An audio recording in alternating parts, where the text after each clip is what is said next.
नमस्कार साथियों, आज हम पीएच स्केल के बारे में अध्ययन करेंगे। पीएच स्केल क्या है, इसका क्यों उपयोग किया जाता है और अम्ल और क्षार की मापन की जो विधि है वो पीएच स्केल के माध्यम से ही क्यों मापी जाती है। ठीक है, तो जिस तरह से थर्मामीटर के द्वारा तापमान को मापा जाता है, उसी तरह से पीएच स्केल के द्वारा अम्ल और क्षार का मापन किया जाता है कि किसी भी पदार्थ में अम्ल की मात्रा क्या होगी और क्षार की मात्रा क्या होगी। किसी भी विलयन में हाइड्रोजन आयन की सांद्रता को ज्ञात करने के लिए पीएच स्केल का उपयोग किया जाता है। अब आप अच्छी तरह से जानते होंगे कि पीएच स्केल क्या होती है। P का अर्थ होता है उषांश। उषांश का मतलब होता है पावर, शक्ति, कि किसी स्केल की क्या शक्ति है जो अम्ल और क्षार की सांद्रता को ज्ञात कर सकते हैं कि किसी विलयन के अंदर अम्ल की मात्रा कितनी है और क्षार की मात्रा कितनी है। इस सांद्रता के आधार पर ही इसका निर्धारण किया जाता है कि किसी पदार्थ या किसी विलयन के अंदर अम्ल कितना है और क्षार कितना है। आइए, सोरासिस नामक वैज्ञानिक ने पीएच स्केल का निर्माण किया था। उसमें P का अर्थ है उषांश, जो कि पावर या शक्ति को दर्शाता है और किसी विलयन में उपस्थित हाइड्रोजन आयन की सांद्रता को यह ज्ञात कर सकता है। तो इसका एक फॉर्मूला दिया है कि pH बराबर -log10 की पावर H धनायन, यानी हाइड्रोजन पावर की सांद्रता को ज्ञात करने के लिए पीएच स्केल के द्वारा इसका मान ज्ञात किया जा सकता है। अब यह विलयन या कोई विलयन जो आपको दे दिया है उसका टेस्ट करना है, उसमें अम्ल है या क्षार है या वो उदासीन है। अम्ल होगा तो अम्लता को प्रदर्शित करेगा, क्षार होगा तो क्षारता को प्रदर्शित करेगा। अगर अम्ल और क्षार दोनों के ही गुण उसमें नहीं होते हैं तो वह विलयन उदासीन हो जाता है। उदासीन होने के लिए अम्ल और क्षार की सांद्रता को ज्ञात करने के लिए H धनायन और OH ऋणायन का मान, H धनायन और OH ऋणायन का मान 1×10⁻⁷ मोल प्रति लीटर बताया गया है। वापस से ध्यान देना, pH बराबर -log10 यानी लघुत्तम हाइड्रोजन आयन की लघुत्तम क्या है, तो उसमें H धनायन और OH ऋणायन का जो मान, प्रमाणित मान जो दिया गया है वेरीफाई करके, वो 1×10⁻⁷ मोल प्रति लीटर बताया गया है। इस मान को हम इस तरह से लिख सकते हैं, -log10 1×10⁻⁷। ठीक है, सॉल्व करने पर हमें इसका मान प्राप्त हो जाएगा pH बराबर 7। pH बराबर अगर 7 आता है तो विलयन उदासीन होगा, अम्लीय होगा या क्षारीय होगा। इसका आकलन हम इस प्रकार करते हैं कि pH बराबर 7 तो विलयन होगा उदासीन। pH का मान 7 से कम तो विलयन होगा अम्लीय। pH का मान 7 से अधिक तो विलयन होगा क्षारीय। पहले हम एक छोटे रूप से इसे समझ सकते हैं कि हमने pH का जो मान निकाला था वो pH बराबर 7 आया। अगर किसी विलयन में pH का मान 7 आता है तो विलयन होता है उदासीन। अगर pH का मान 7 से कम आता है तो विलयन होता है अम्लीय। और अगर pH का मान पीएच का जो मान निर्धारित है 7 उससे अधिक आता है तो विलयन हो जाता है क्षारीय। इसे हम एक टेबल के रूप में समझ सकते हैं या एक स्केल के रूप में मैं आपको बता रही हूँ।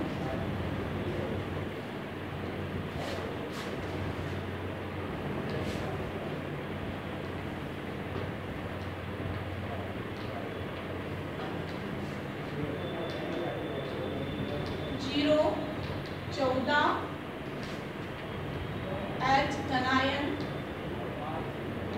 की सांद्रता यानी हाइड्रोजन आयन की सांद्रता और ऋणायन की सांद्रता।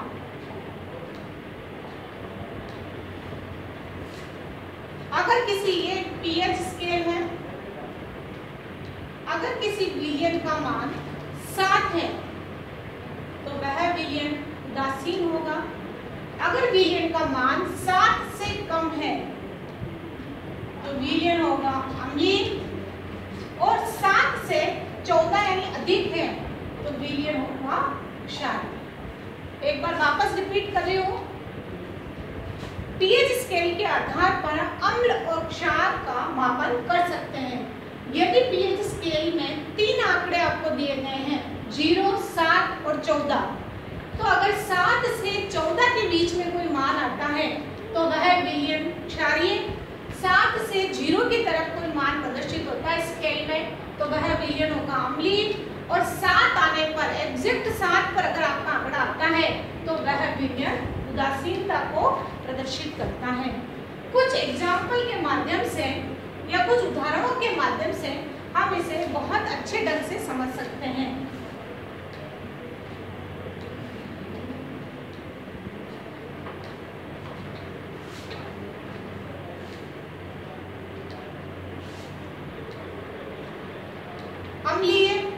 अम्लीय उदाहरण के बारे में आपको पहले भी मैं बता चुकी हूँ और अब और बता देती हूँ कि अम्लीयता को गुण दर्शाने वाले पदार्थ जैसे दही, नींबू,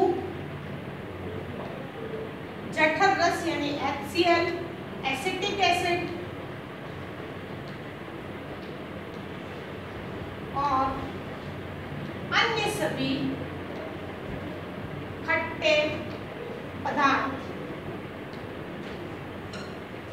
इसमें इमली का, टमाटर का, इनमें उपस्थित जो अम्ल है वो सभी आ जाते हैं। उदासीन जो है वो शुद्ध जल का पीएच, शुद्ध जल का जो पीएच है वो उदासीन 7 होता है उसका मान। इसके अलावा क्षारीयता के गुण रखने वाले जितने भी पदार्थ हैं उसमें सबसे पहले हमारा रुधिर जो क्षारीय होता है, मिल्क ऑफ मैग्नीशिया,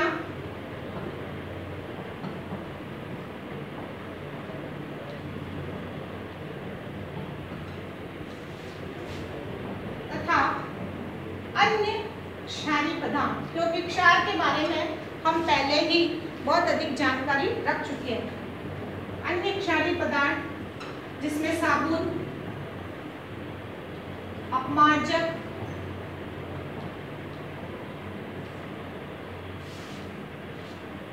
NaOH,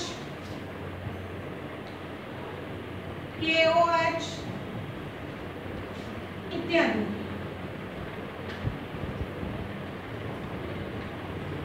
आते हैं। ये हो गया आपके पीएच स्केल का मापन।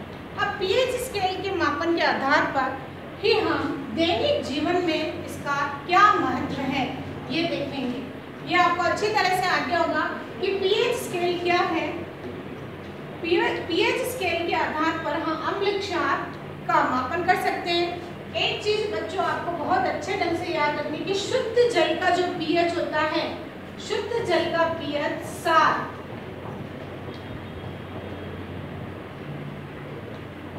शुद्ध जल का पीएच 7 होता है। बोर्ड के अंदर भी बहुत बार एक छोटा सा प्रश्न आता है कि शुद्ध जल का पीएच कितना होता है? 7 होता है। और अशुद्ध जल कब कहलाता है? जब किसी जल का पीएच या जब किसी जल के पीएच के मान में परिवर्तन हो जाता है तो वह जल अशुद्ध हो जाता है। ठीक है, अब हम दैनिक जीवन में पीएच का क्या महत्व है, इस टॉपिक को लेते हैं।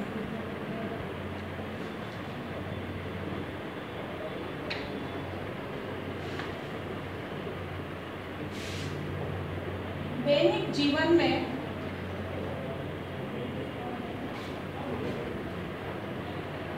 पीएच का महत्व। पीएच के बारे में अभी जानकारी ली थी हमने, जैसे जल के बारे में, रक्त के बारे में कि हमारा रक्त का पीएच कितना होता है। इसके अलावा एंटासिड जो मैग्नीशियम हाइड्रोक्साइड का हम प्रयोग करते हैं वो कहाँ करते हैं, क्यों करते हैं। मुंह का पीएच कितना होता है, मुंह का पीएच जब परिवर्तित हो जाता है तो क्या होने लगता है। इसके अलावा हमें कोई कीड़ी मकोड़ी या चींटी काट जाती है, उस कंडीशन में भी हमारे पीएच में क्या, पीएच के मान में क्या परिवर्तन होता है जिसके कारण हमें दर्द महसूस होता है। और भी बहुत सारी चीज़ें जिसके बारे में आप जानते हो, जैसे वातावरण बहुत अधिक प्रदूषित होता जा रहा है और इस प्रदूषण के कारण जो बारिश होती है या वर्षा का जो पानी है वो क्या हो जाता है, प्रदूषित हो जाता है और उसके पीएच के मान में परिवर्तन हो जाता है, जिसे हम अम्लीय वर्षा के नाम से जानते हैं। और यह पानी जब बहकर नदी, नालों और समुद्रों में पहुंचता है और इसी के साथ ही हमारी मिट्टी की उर्वरता या क्षमता को भी खत्म कर देता है। फसलों के वर्गीकरण के आधार पर मिट्टी के पीएच को ध्यान में रखा जाता है और अगर उस पीएच के मान में कोई परिवर्तन होता है तो उसे सही करने के लिए कुछ उर्वरकों का भी उपयोग किया जाता है। तो आइए देखें हम कि दैनिक जीवन में पीएच का क्या महत्व है। इसका सबसे पहला पॉइंट जो ले रहे हैं वो यह है कि उदर में अम्लता।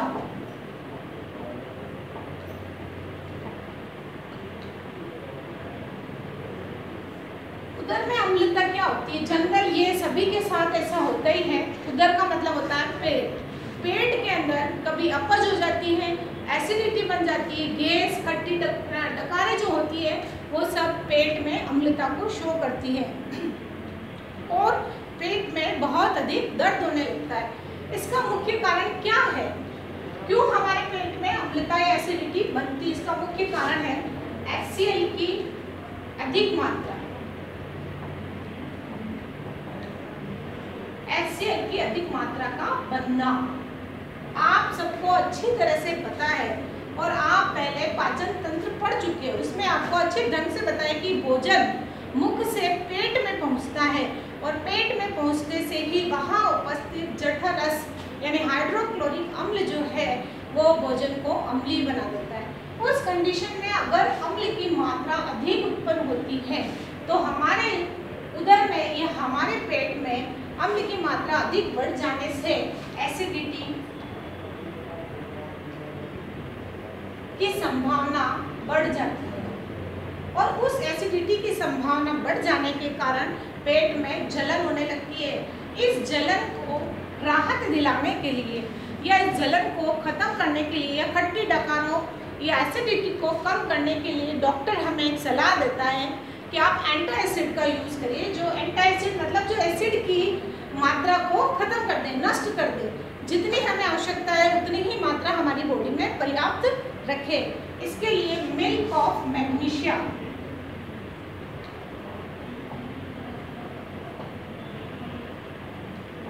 इस एसिडिटी की मात्रा को खत्म करने के लिए मिल्क ऑफ मैग्नीशिया का प्रयोग किया जाता है।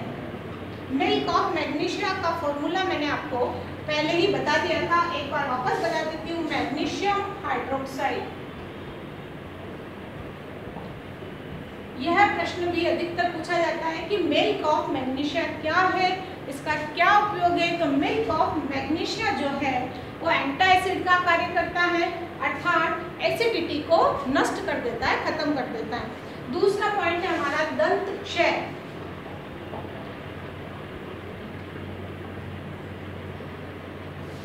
पाचन तंत्र में आपने दांत के बारे में पढ़ा होगा।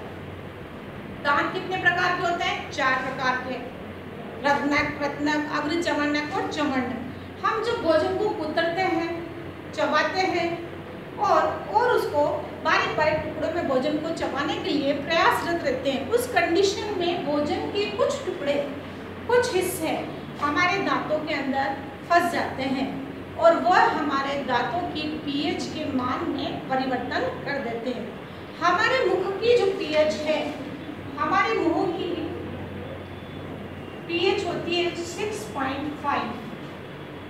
अगर इस पीएच के मान में परिवर्तन हो जाता है तो हमारे दांत में उपस्थित इनेमल वो धीरे धीरे नष्ट होता जाता है। दांत की जो सफेद चमकीली परत है दांत के ऊपर, वो धीरे धीरे उतरने लगती है। इसका मुख्य कारण ये है कि दांतों में फंसा हुआ भोजन जो हमारी पीएच को धीरे धीरे कम कर देता है और इनेमल का क्षरण होने लगता है। इसके लिए यही है कि हम दांतों को बिल्कुल साफ सफाई युक्त रखें ताकि दंत क्षय नहीं हो सके। तीसरा है कीटों का डंक।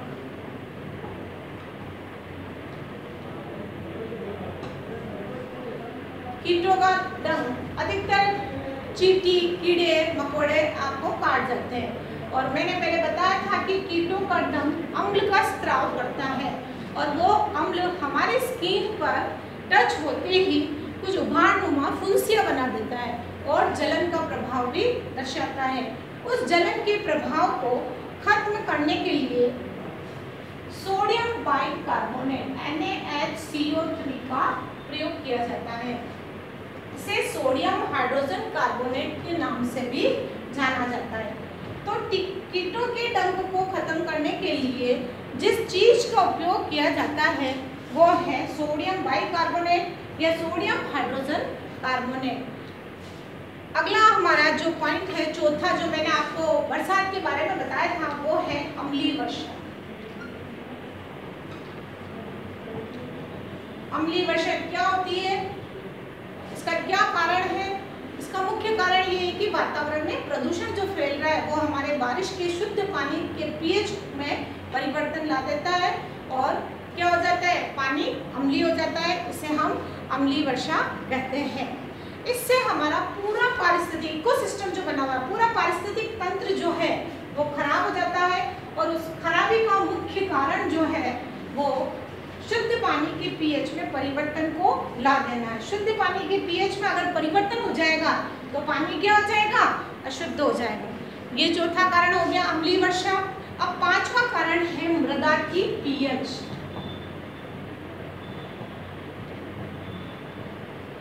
मृदा की जो पीएच है, अभी मैंने बताया था अम्लीय वर्षा का प्रभाव मृदा पर भी पड़ता है। क्यों?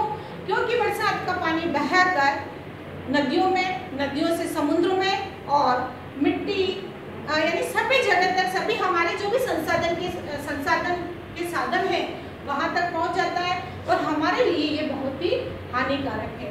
तो मृदा की पीएच में अगर परिवर्तन होता है तो हमारे सबसे ज्यादा जो नुकसान है वो फसलों को होता है। जिस तरह से हमारी बॉडी के अंदर अम्ल की मात्रा बढ़ जाती है तो एसिडिटी या खट्टी डकारों की प्रॉब्लम होने लगती है। उसी तरह से अगर मिट्टी के पीएच में परिवर्तन होता है तो पीएच में परिवर्तन होते ही मृदा क्या होती है, खराब हो जाती है और अगर मृदा खराब हो गई तो फसलों का नुकसान हो जाएगा। इसलिए फसलों की आवश्यकता के अनुसार